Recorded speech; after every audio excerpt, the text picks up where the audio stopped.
And then he started.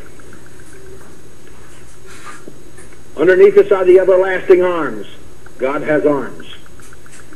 His head and his hair were as white as wool. God has a head. And the eye of the Lord is upon the earth. God has eyes. God's ears never close so that he can hear the righteous. God has ears. And the hand of the Lord wrote on the wall, quoted Daniel.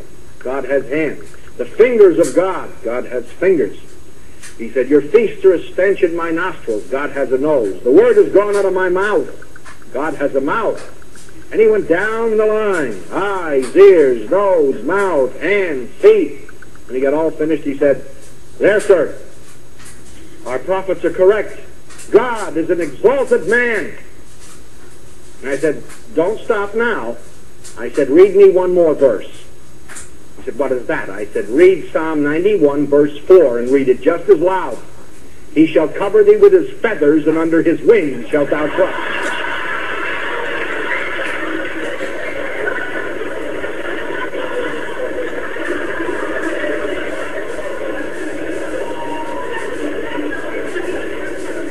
Now he's a chicken.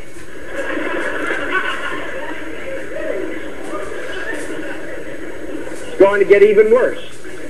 Our God is a consuming fire. Now he's a blast furnace. Jesus said, I am the bread of life. Now he's a loaf of bread. I am the door, wood, hinges. You believe that? Well, this Mormon boy, he broke up. He just couldn't help it. He just started to laugh. And the Mormons started to laugh themselves. They got the message. And he said, that's figurative language. I said, aha! Now we have arrived at the truth. I taught the science of hermeneutics, which is biblical interpretation, for 5 years. One of the first things that you learn is examine a context very carefully so that you don't take everything literally.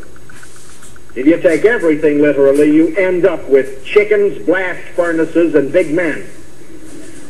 What you better do is examine things very carefully and find out what the writer intended. And the writer intended to portray God in anthropomorphic terms, in human terms, so that we would never forget. An eye that never closes, an ear that always hears, a hand that cannot be stopped. I said the same verse that says his head and his hair were as white as wool also says out of his mouth went a sharp two-edged sword. You don't really believe God has a sword for a tongue? No, he said, I don't believe that. I said, fine. I said, you see, Joseph and Brigham didn't understand the science of biblical interpretation. And they were stuck with these things. You don't have to be stuck with them. You understand.